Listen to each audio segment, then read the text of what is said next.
Hello ladies and gentlemen of YouTube, this is Megneous and welcome back to another episode of Minecraft Dinosaurs.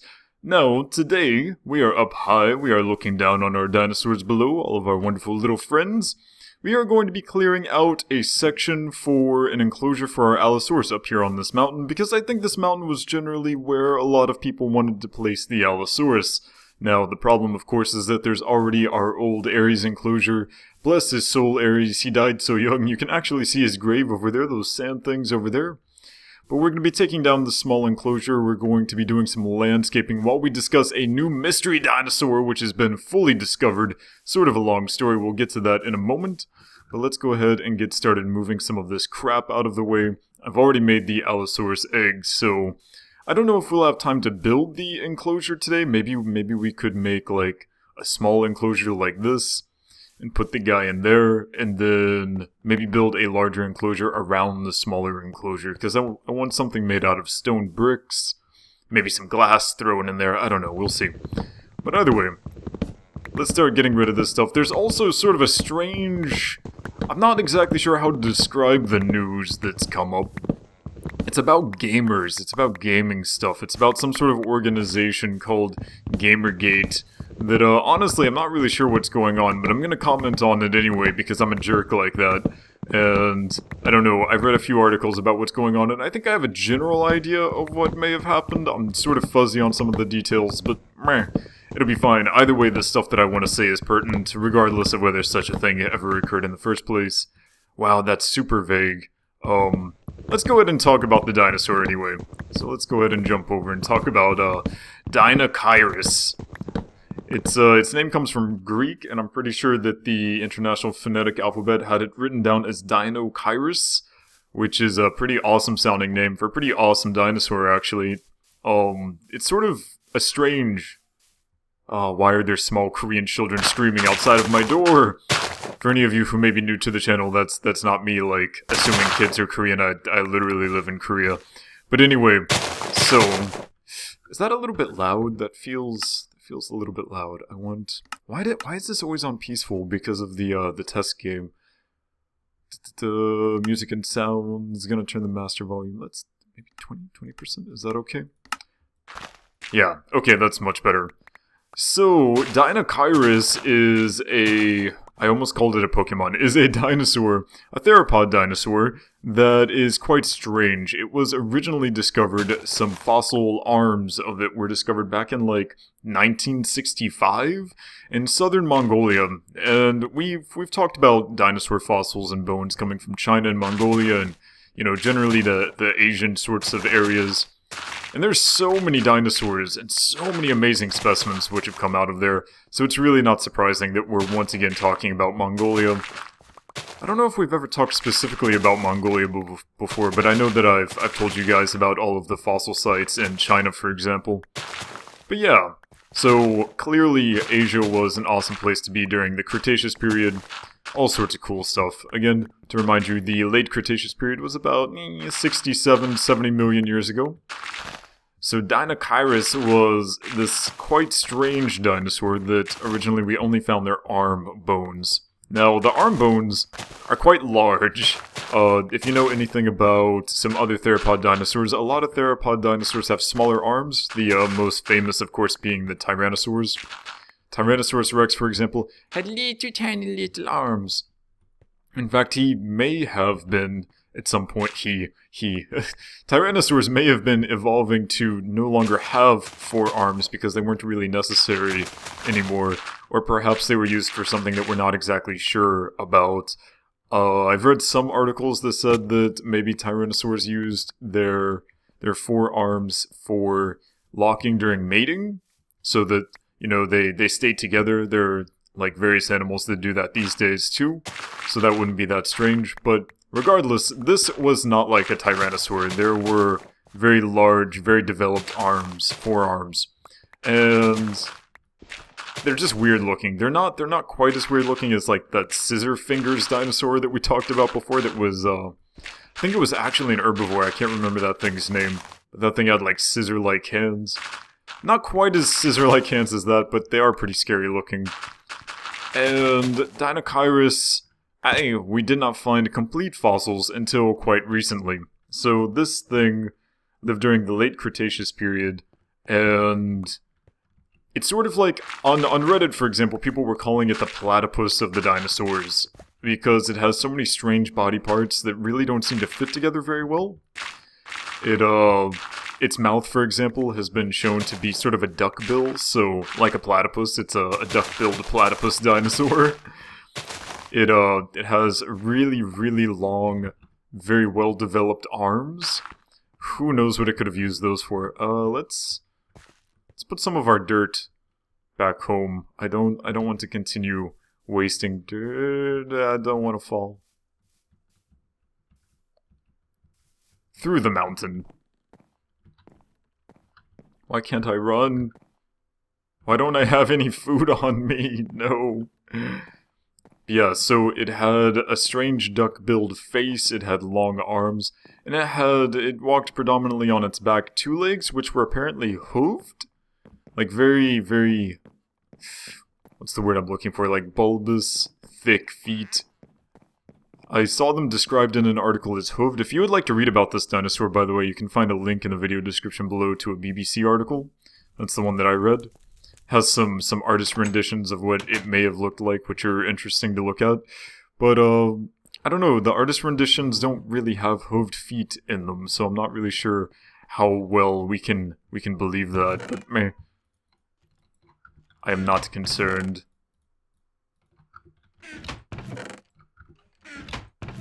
So much dirt. I do so much landscaping. This is ridiculous. And as usual, I'm starving to death. Do I have any coal? I do have some coal. Not much coal, but meh. I'll do this, because I'm lazy. I don't want to deal with making food. Hello, Oreo. How are you doing today? You feeling comfy? Oh, and another strange thing about Deinocheirus was that it had a sail on its back.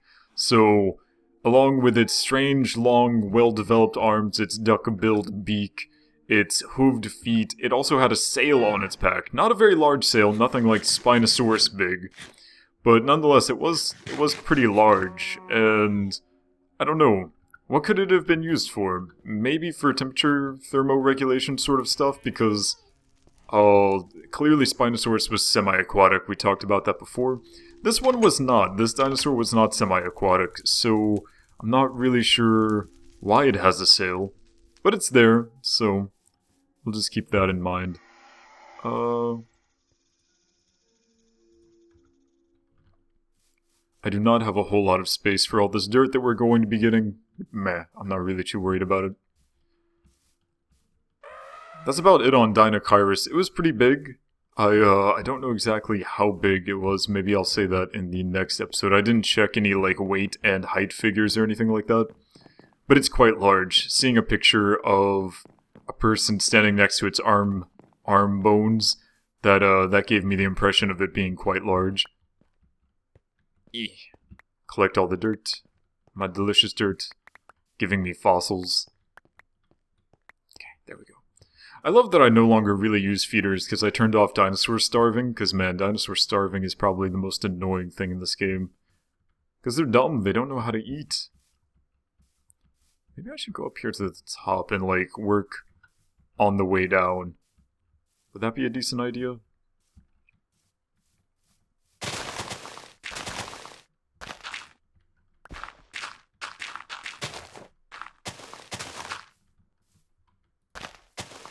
I feel like I can't reach. Oh no. This will be fine. Right. Oh, I'm so far away. There we go. I feel like this is a very precarious landscaping job. I feel like I really shouldn't be up here.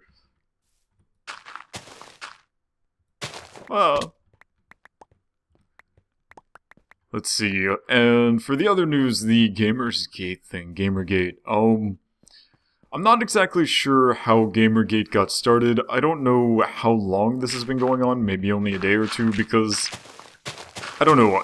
This is the first time I've heard about it. I went on Reddit, and I wanted to just, you know, have a normal day of reading my stuff, reading my news, and apparently everyone was freaking out about a thing called Gamergate, which was apparently originally supposed to be a group of people who were against the very bad journalism in the gaming sector. Now, as gamers, you and I'm assuming we're all gamers here. I mean, you guys are watching me play Minecraft, so you probably enjoy video games. As a gamer, I feel that the community of gamers is something that...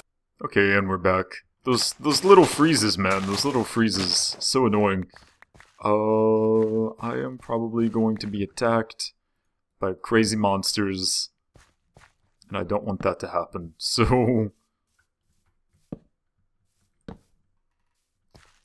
But yeah, so I feel very strongly that the gamer community is something that affects me when the gaming culture sort of takes a turn for the worse and people start judging gamers, and we go back to those, you know, the early 90s when, or, well, maybe not the early 90s, the late 90s, when being a gamer and being a nerd was a bad thing, and, you know, people beat us up and locked us in lockers. So when stuff like that happened, if any of you guys have issues like that, you should let me know. We can talk about it, we can commiserate, and tell each other how we feel. Because, yeah, I know very well what it was like to be bullied for being a nerd. And unfortunately, this sort of group that was against bad journalism in gaming has started to cause sort of a backlash against gamer culture due to some issues. And that's what we're going to talk about. So, they started off as a group, I think, that was against bad journalism for gaming. So, a lot of gaming critics, for example, and, you know, magazines, gaming magazines that do reviews of games, they're not very high quality.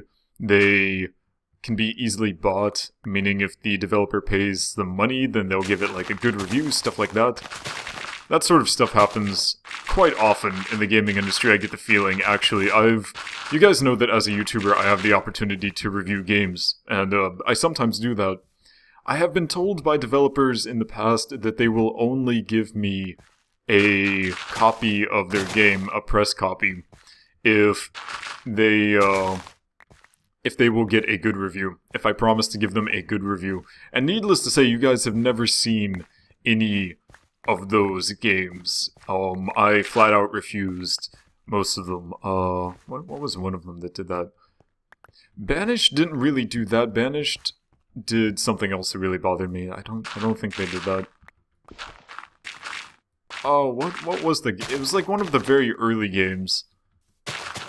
Meh. Oh well, anyway, that was a long time ago, so we don't worry about that anymore. So, that sort of thing happens. People were angry about this. People wanted some decent journalism in gaming, so they started Gamergate, which was supposed to be sort of a movement against that sort of low quality. However, due to a lack of structure, it appears that some gamers have taken it upon themselves to change the meaning of Gamergate into sort of an anti-female gaming thing, sort of a backlash against feminism in gaming, a backlash against, say, making more female protagonists in video games, and sort of trying to reclaim gaming as a male-dominated hobby. Now, I'm a guy, and I enjoy usually when my protagonists are males, although having a choice is cool. Sometimes I like to be a female because I'm a pretty girl. But I think there's fundamentally something wrong with someone who wants to get women out of gaming, because I don't know about you guys, but for those of you who like girls and are watching my videos, I like girls, and I want to be able to talk about video games with the girls that I date. So, it would be nice, you know, if we could accept both men and women in the gaming community. But apparently, those people co-opted the name and the purpose of Gamergate. And what has basically ended up happening is that a lot of females associated with the gaming industry, Felicia Day is the really big one that just happened. Felicia Day was doxxed. For those of you who don't know what doxed means, it is a word that we internet peoples use to... Oh my gosh, please don't kill me, skeleton. Use to mean that someone's personal information has been leaked. So for example, Felicia Day, I don't know where she lives, I don't know anything about her, but she's sort of a famous person. She was on the guild, you know, she has lots of stalkers and stuff. So she tries to hide where she lives and tries to, like, not make it common knowledge, you know, where she's going at any particular time of day, her phone number, things like that. So lots of restraining orders and things like that, you know, that sort of thing is pretty common for famous people. Please let me in. So that sort of stuff happens to her. And what people on the internet do when they get angry is if they can find out your phone number, where you live, your address, stuff like that, they'll post it on these websites so that people can harass you, essentially. And this is bad, needless to say. This is not something good which you should encourage people to do. But Felicia Day, this recently happened to her because she dared to make a comment on Gamergate. She said that she was originally avoiding it because she was afraid of backlash. She was afraid of, you know, people trying to dox her just like they ended up doing eventually anyway. And I think that that's incredibly unfortunate because, you know, why would you do that to someone? I don't like being doxxed, although you guys already know that my name is Michael, so like no one really cares who I am anyway. But regardless, oh, that's so cool. My Triceratops skull and Triceratops horns. Huh. That's nice. I didn't know that stuff was there. Pretty sure, yeah, these are my building materials. I can put that there.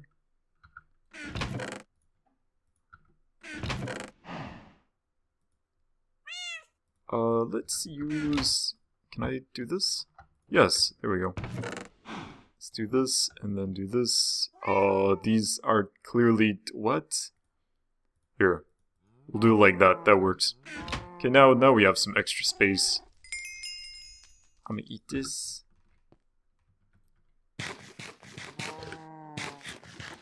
And I think it's time for us to go to sleep. Excuse me, broken bed. I'm gonna go to sleep. But yeah. So, doxing on forums and on, like, YouTube and stuff like that.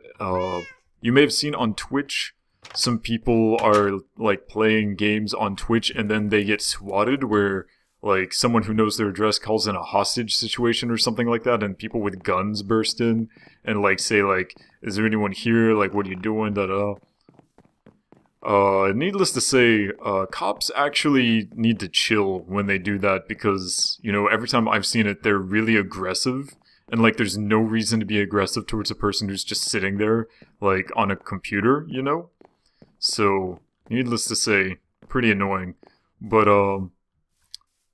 yeah, so I don't have anything in particular to say about the whole, like, Gamergate thing, because I think that journalism is something that we should be encouraging for the gaming community. Good journalism. We shouldn't have people, like, selling reviews and stuff like that either. However, I wanted to talk on the idea of using a name of a group which is not very well structured and doesn't have a definite membership. Using that sort of information, using that sort of group to then further your own goals by co-opting their name. Co-opting?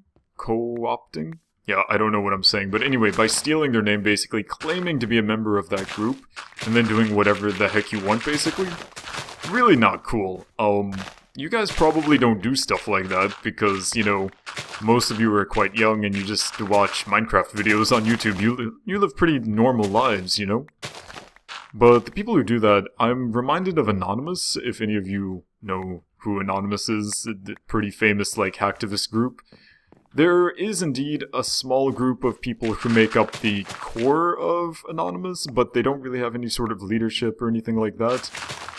It's, sort of questionable if there's any sort of real membership out there, but basically anyone who wants to be a member of Anonymous can be. And this makes some issues when people who claim to be anonymous do things which are against the original intention of Anonymous. It's a very anarchaic type of thing to have people claim to be a group and they don't know each other and they have their own different goals and they all seem to be doing so under an umbrella term, Anonymous. It reminds me of that a lot because occasionally people will do things claiming to be anonymous and the rest of Anonymous is like, yeah, we have nothing to do with these people. Like, please don't judge all of us for this. We're, you know, we just hack to, like, help people and stuff like that. These people are clearly jerks. The good people of Gamergate, or something to that effect, people on Reddit who are against doxing, they're very, very upset that their reputation has been tarnished and, you know, beaten down by some random people who claimed to be a member of their group, but don't really espouse the true ideals. Another example would be, for example, moderate Christians in the United States and moderate religious people who aren't violent at all, but then, like, some random crazy person, like, feels that it's his God-given duty to, like, kill someone, and then he kills them saying it's God's plan, and then people are like, okay, not all Christians are like that. It's sort of like that, where everyone is given a bad reputation based on the actions of a small number. And I really feel that the media is, like, freaking out about this a little bit too much and blaming an entire organization for the actions of a few members. After reading through a lot of stuff on Reddit, I don't feel that Gamergate as a whole is anti-woman. I feel that some people who identify with the stuff that Gamergate wanted to do originally are anti-woman, and then it just sort of, like, snowballed from there. Because as you know, I don't know, gamers are awesome, but some gamers, like any group of people, super jerks, man, super jerks.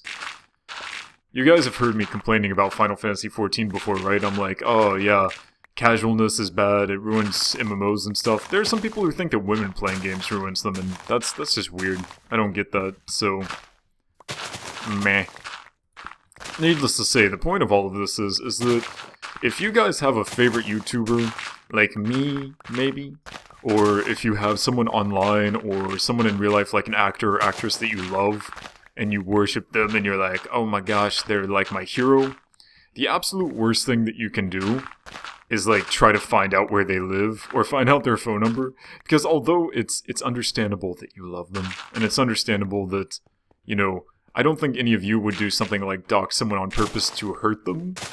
However, thinking of my fans, maybe some of you, if you, like, came to Korea and, like, met me, maybe you would, like, I don't know, find out where I live, and then, like, tell everyone where I live in Korea so that everyone could come and visit me at my door.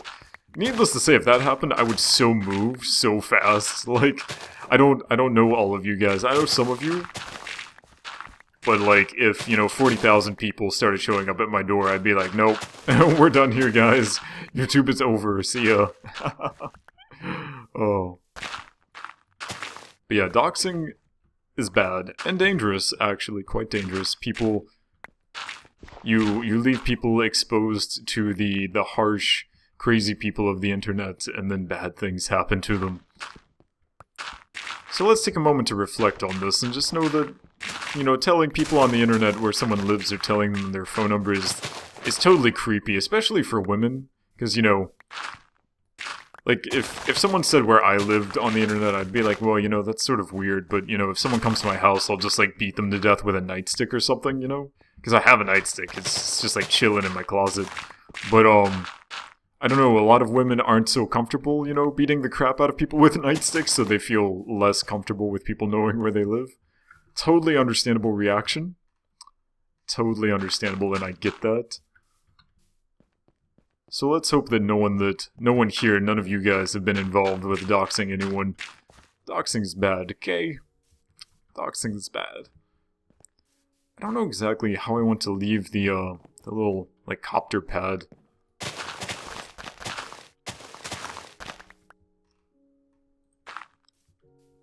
Maybe I want to leave it like this. Nah, I have no idea.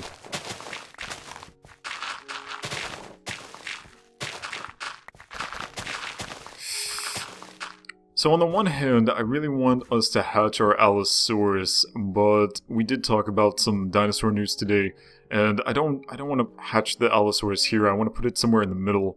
So we will do that next episode. How's about that? For now, I will continue to work. This is nowhere near as fast as I thought it would be.